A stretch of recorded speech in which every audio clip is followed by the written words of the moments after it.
Pakistani सिफारती mission के सरबराह बिलावल भुट्टो से अक़वाम मुत्तहिदा में रूसी फेडरेशन के मुस्तकिल मंदूब वाज़ेली नेबेंजिया की मुलाकात हुई है।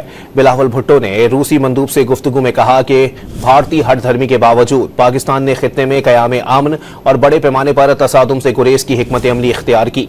उन्होंने इस अमर पर जोर दिया कि पाकिस्तान दुनिया में दहशत गर्दी का सबसे बड़ा शिकार मुल्क है। पाकिस्तान में भारत की सरपरस्ती में दहशत गर्दी की सरगर्मियां जारी हैं। बिलावल भुट्टो ने मौक़िफ़ इख्तियार किया कि भारत नहीं चाहता कि मसला कश्मीर अक़वाम मुत्तहिदा की करारदादों के मुताबिक हल हो।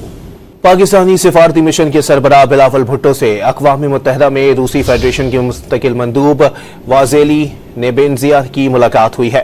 बिलावल भुट्टो ने रूसी मंदूब से गुफ्तगू में कहा कि भारतीय हर धर्मी के बावजूद पाकिस्तान ने खित्ते में क़याम अमन और बड़े पैमाने पर तसादुम से गुरेज की हिकमत अमली इख्तियार की। उन्होंने इस अमर पर जोर दिया कि पाकिस्तान दुनिया में दहशत गर्दी का सबसे बड़ा शिकार मुल्क है। पाकिस्तान में भारत की सरपरस्ती में दहशत गर्दी की सरगर्मियां जारी हैं।